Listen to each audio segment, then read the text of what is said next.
All right. Hello, world historians. Hopefully you're safe and doing well. In this video, we're going to go through this prompt with DBQ5, and this is something good to use as you peer grade. So with the prompt, develop an argument that evaluates the extent to which Spanish colonial rule affected indigenous populations in South America, circa 1550 to 1800. Now, one thing that's huge is that what you should, when you went through all the documents, this is what you're looking for. Spanish, there we go, affecting the indigenous. How did that happen in each of these documents? So that's what you need to argue. If you are talking about any other population besides indigenous, you're not arguing to the prompt and cannot earn points. A couple other pieces of information that are really key here as well is this is South America, which I don't really think that this would pop up as an area in world history AP. However, we're not talking about Central America. We're not talking about the Caribbean. When you look back at our textbooks and such, if it said in Latin America, you know, that is that whole greater area, Caribbean, Central and South America. So that could be possible good evidence to utilize, and you'll see which is good evidence that argues to this prompt, because again, it's the Spanish affecting indigenous in South America between the time period 1550 to 1800. So all of this information is huge.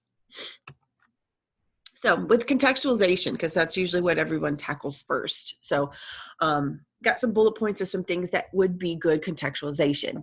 I put a big what's not contextualization. If you went beyond 1200, I mean, that's a few hundred years.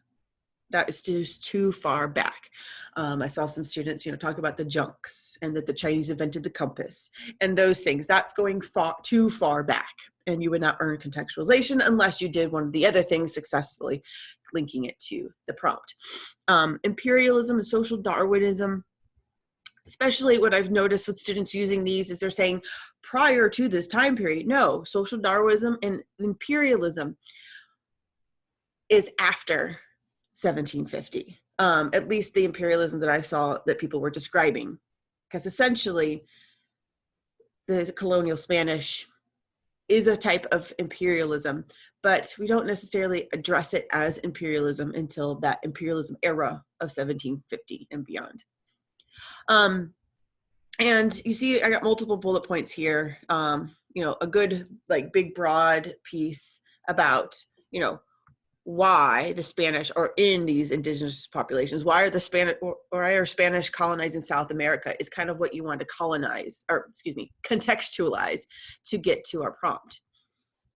So you got the European age of exploration. It's very Eurocentric here since we're talking just about the Spanish.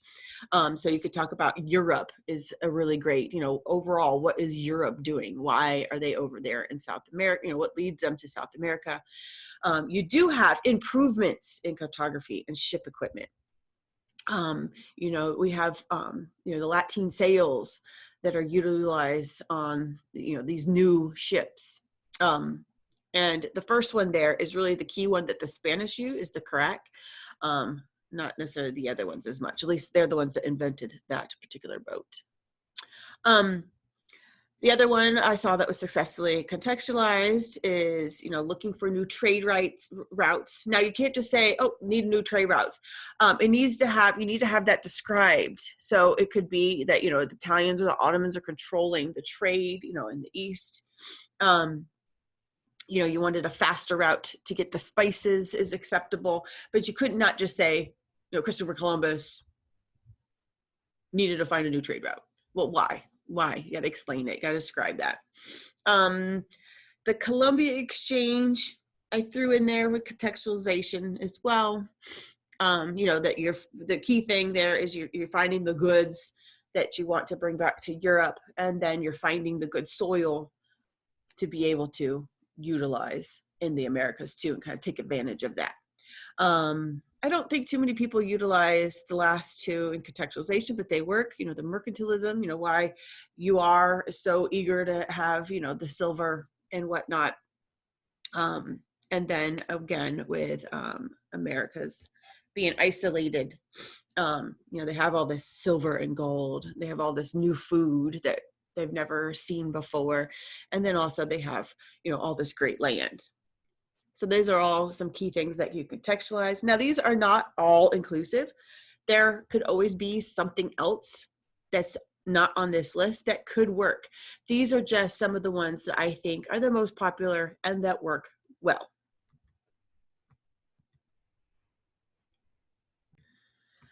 Okay, so on to the thesis. So I went ahead and pulled some great thesis statements from each period. So you can pause this video, to look at different examples. These are all thesis statements that get a point. And there's a wide range of these. And I kind of did that on purpose.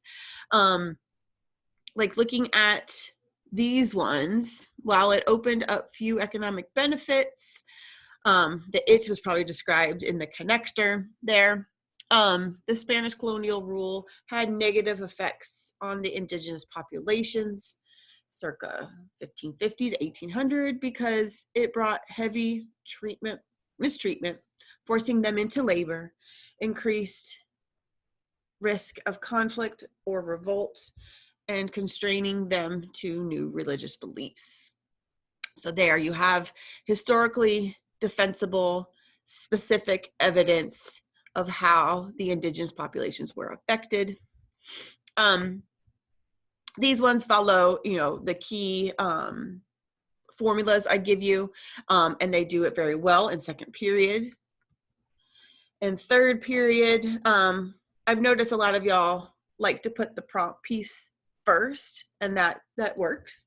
The Spanish colonial rule affected the indigenous populations of South America from blank to blank in an overall negative manner, with racial discriminatory systems being placed there by those peninsulars at the top of the hierarchy. Very specific information, and that works. And then lastly, seventh period, found some interesting ones here. In 1550 to 1800, Spaniards mistreated indigenous people by forcing them to work hard and changed social hierarchies, putting indigenous people on the bottom, making them seem inferior, allowing the Spaniards to control them. Now, when you first look at this, you're like, oh, wait a minute. Did they tell us to what extent? Yes. With especially this last one, putting the indigenous people at the bottom, making them seem inferior, allowing the Spaniards to control them. That is to what degree are they doing it? Because they put so much detail into the specifics. So those are our thesis statements. Look at around those. The other ones that I didn't read through, because you guys can read just fine, and you can pause it where you need to kind of compare. I didn't want to give you any non-examples because there's so many great examples. With document 1, so I took Mr. Logereau from the AP YouTubes, and I liked this format that he did when he went over the DBQ online.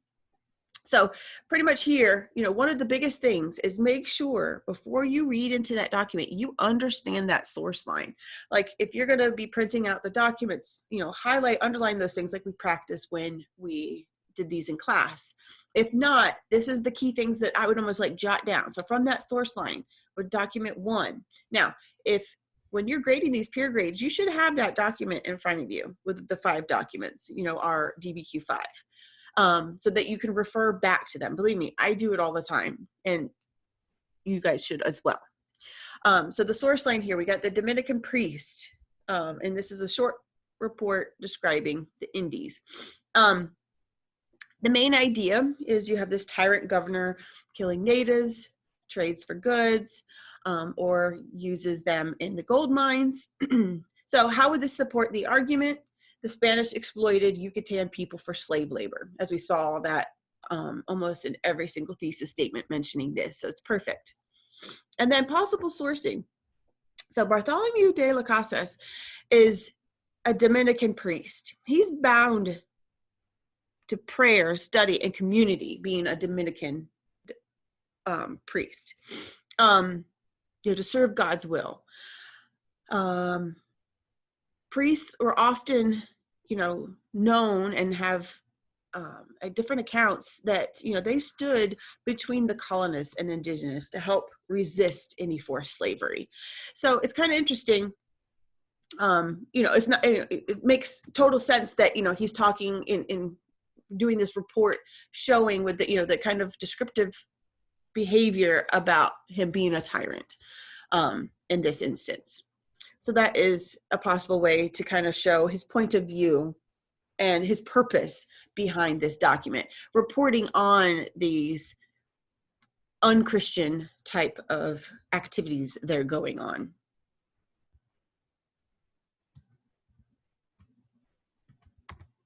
All right, in document 2, this source line, we got a Jesuit priest, so another priest.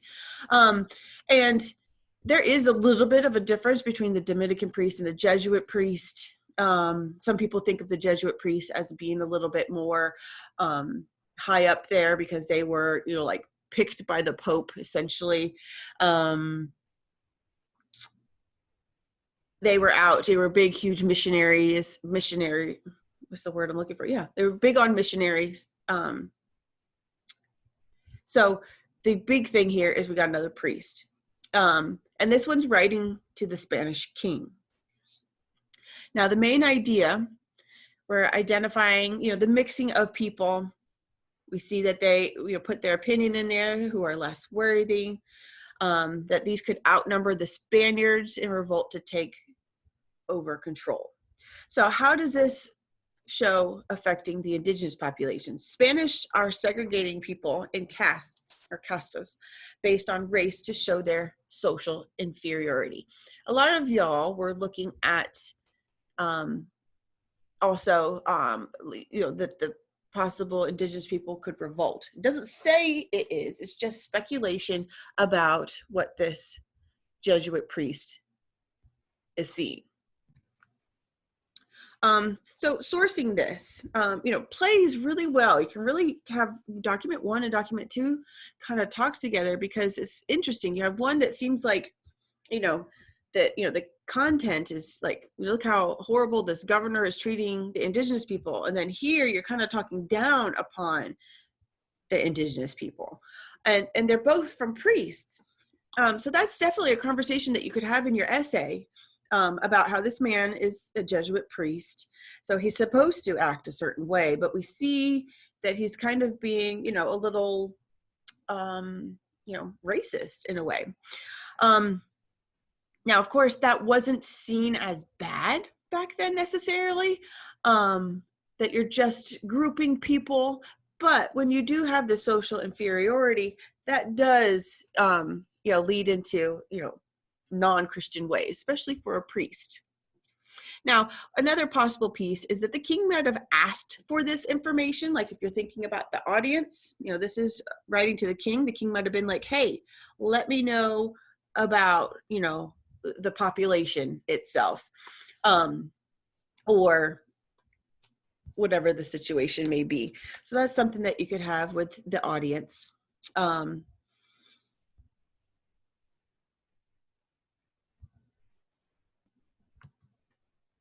Now in document 3, this source line, another Peru document, we're looking at a Christian nobleman. So he's from royalty in this instance here. So most likely, owns land, has some high power. And you want to think about that as you go into document 3. So the main idea here is that government should make the Negroes and the Indians against each other. And this argument could support that the Spanish organized castas hatred between these two groups. And then the possible sourcing that, this is written for the King of Spain. Again, we have another writing towards the king.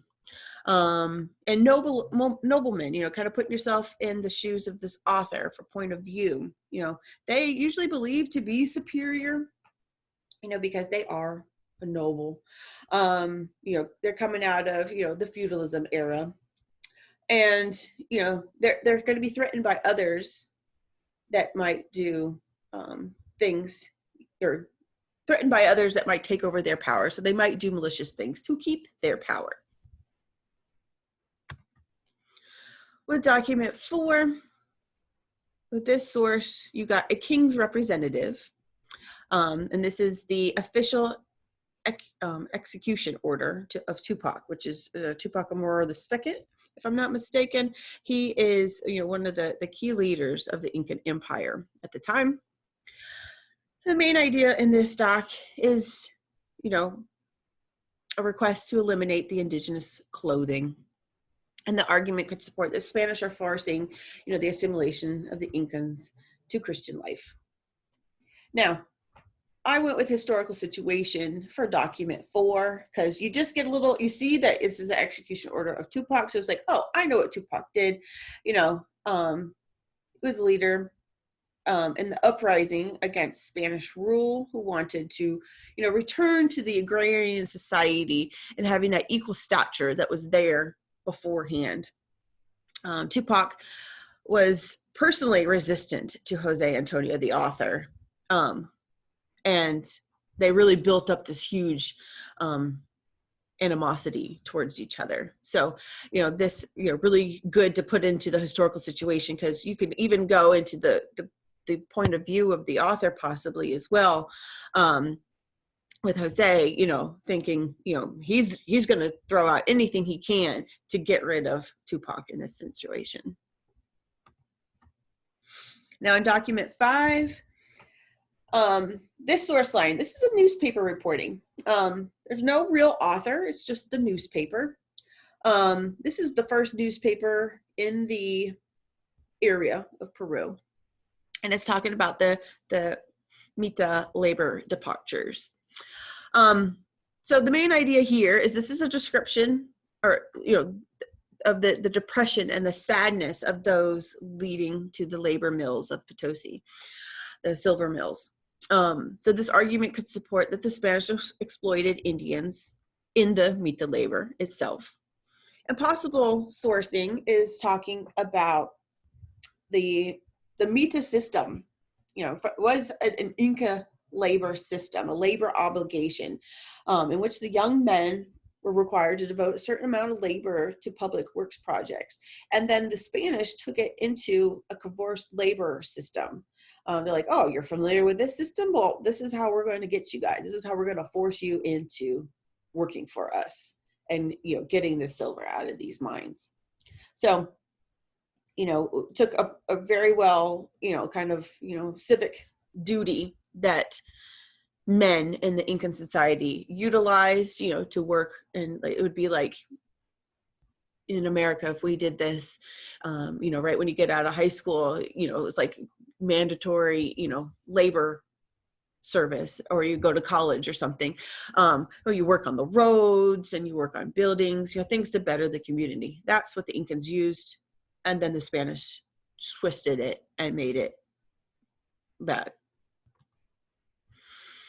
Now, some evidence beyond the documents. Remember, it cannot be in the documents. So like with the Tupac thing, essentially, they don't talk about Tupac there, but he is mentioned. So that's where it's good. You could use that for historical situation, but not necessarily evidence beyond the documents.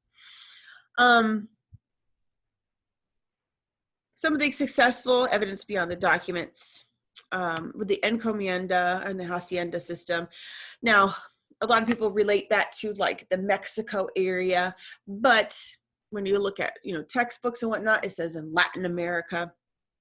And I do know that some of those, in the very top part, like Colombia and whatnot, were utilized there as well. Mita system was only used in Peru. That's the only one that's specific there. So that's some good evidence beyond, relating. This also is happening in other places.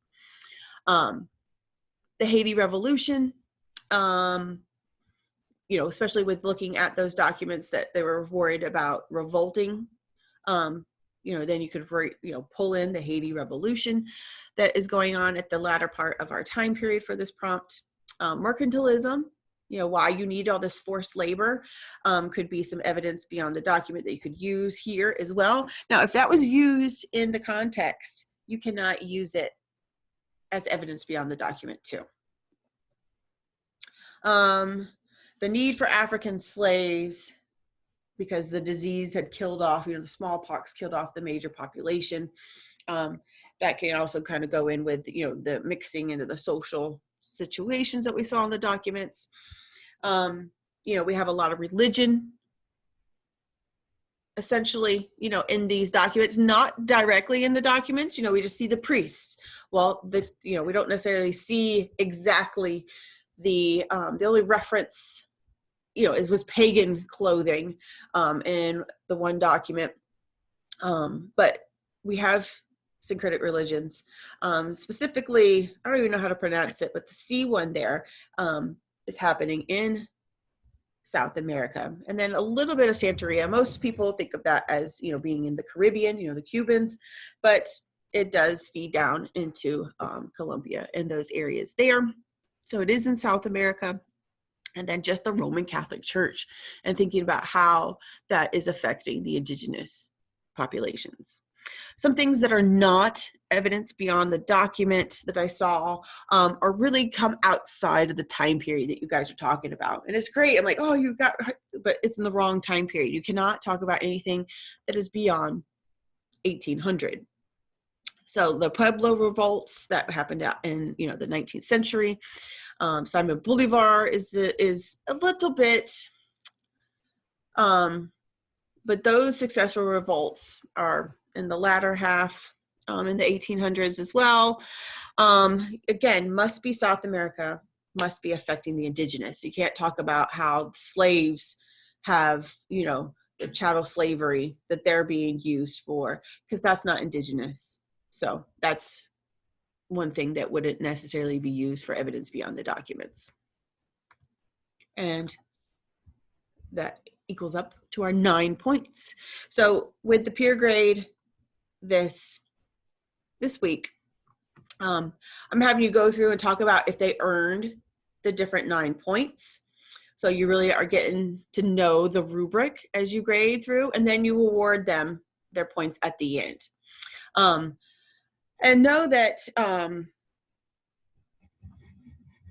I'm hoping, especially since you had the week to complete this DBQ, I'm really hoping that, I'm seeing, 5s and beyond is my expectation. And for the most part, I think the 2 ones that are going to be missed the most, every once in a while you'll see a bad thesis that didn't get enough detail, or the contextualization was a little off. But those have been really good for most of the essays. And then the other ones are missourcing, just not describing enough, not arguing with the source. You're going into the content. And because that's one of the hardest ones. And then only doing like one evidence beyond the document, or just not doing any of it, or again, might be out of the prompt answering it. So remember, everything has to go to this prompt about the Spanish affecting the indigenous in South America, circa 1550 to 1800. And it's around, so that's why the Haiti Revolution works there, because of course, Haiti was free country from the old world in 1801. So if you have any questions, always reach out to me. You can send me a text, especially send me a text if it's after 3:30. Now, I may not get to you right away, but I will see it much faster than looking at EDSB, because a lot of times at 3:30, I'm done for the day and I won't come back on EDSB. I might be in peer grade, but I won't be in EDSB. But sometimes I am, as a lot of y'all know. I'll be up at like 11 o'clock putting in grades or something like that, especially because EDSB, gets some server overload, especially as we're getting to the end of the school year. A lot of the students that were slacking are in there, hurry up and putting in their work. So that's why I'm in EDSB at different times. And I always suggest that for you guys too, in case you run into those issues as well. So keep staying safe, keep studying hard. 1 week left. We got this, guys. Take care.